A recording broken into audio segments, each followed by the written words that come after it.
Hello friends, welcome to our channel. So today in this video we will study that if the patient is coming with the abdominal swelling, so how we diagnose that the patient is suffering from the which disease.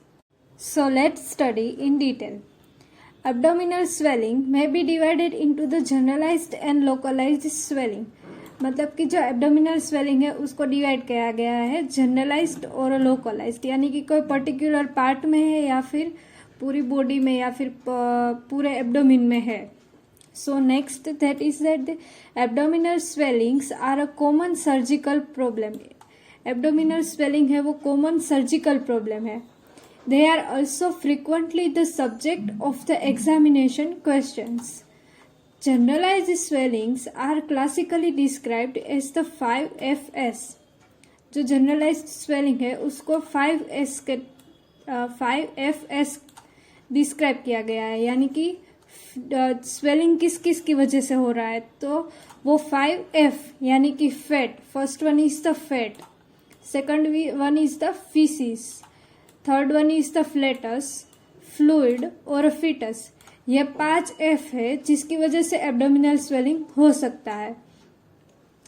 Fat, faeces, flatus, fluid और foetus.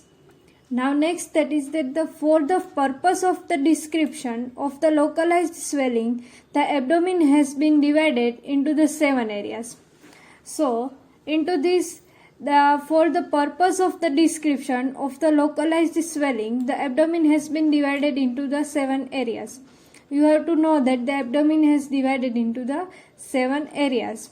First one is the right upper quadrant and left upper quadrant, epigastrium, umbilical, right lower abdomen and left lower abdomen, and suprapubic area. These are the 7 areas of the abdomen.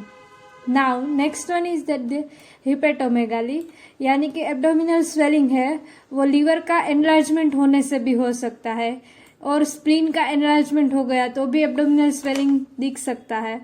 And renal masses, any renal masses is present, so the abdominal swelling is present. All there is a referred to in this section are dealt with under the relevant heading in the appropriate section of this book. Now next one is there is a right upper quadrant. If the abdominal swelling is present into the right upper quadrant, so which are the causes? So first one into the liver, because liver है right side में. So first cause we have to see that is the hepatomegaly. So next one is the gallbladder. Into gallbladder there is a secondary to carcinoma of the head of the pancreas. Second one is the mucosillae, emphyema, and last one is the carcinoma. These diseases are present into the gallbladder, so the patient may coming with the abdominal swelling. Next one is the right colon. Into this there is a first one is the carcinoma, second one is the feces. There is a accumulation of the feces is occur, so it causes into the abdominal swelling. Next one is the diverticular mass, third one is the cecal volvulus and intussusception. These diseases are present into the right colon, so the patient have chances of the abdominal swelling, mostly into the right side. Next one is the right kidney. Into this, if the carcinoma is present, polycystic kidney, hydronephrosis, pyonephrosis, perinephric abscess, tuberculosis, solitary cyst, and Wilms tumor, यानी कि nephroblastoma. These diseases are present into the kidney, so the patient may have the abdominal swelling. Next one we have to see that the history. Into this liver there is a history of the hepatomegaly. Next one into the gall bladder there is a non history of the goal stones, यानी कि पहले patient को history हुई है, history है गोल stone की, यानी कि पेशेंट को गोल स्टोन हुआ है पास्ट में.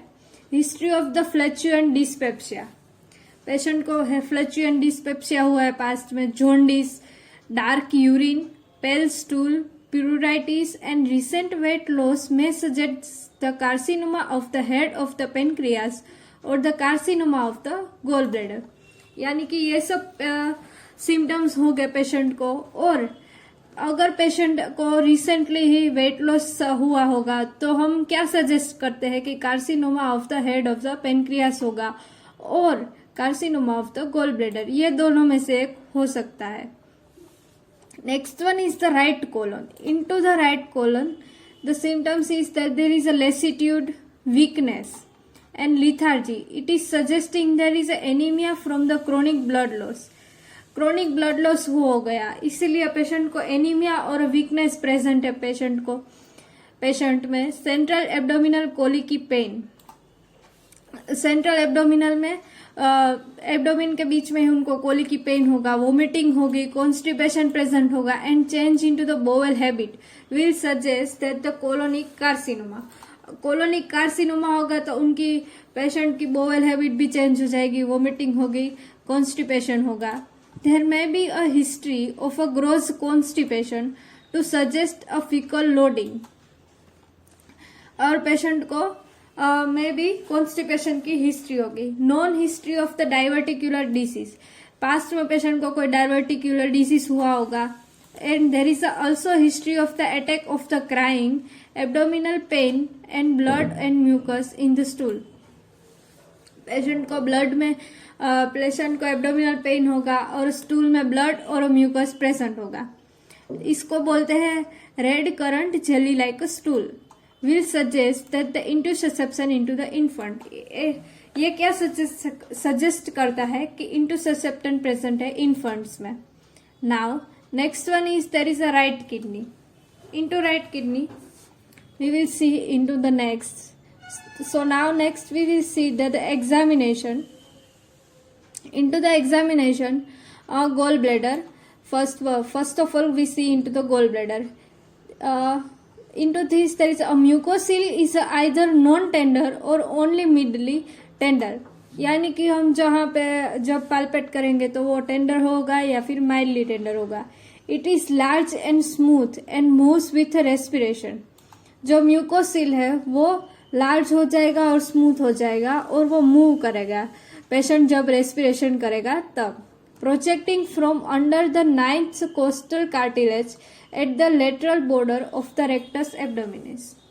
एम्फाइमा present with the actually tender gall bladder which is difficult to define due to pain and tenderness. Empyema present होगा तो गोल ब्लैडर में टेंडरनेस प्रेजेंट होगी और हमको डिफिकल्ट होगा डिसाइड करने में क्योंकि वहां पे पेन भी प्रेजेंट है, टेंडरनेस भी प्रेजेंट है.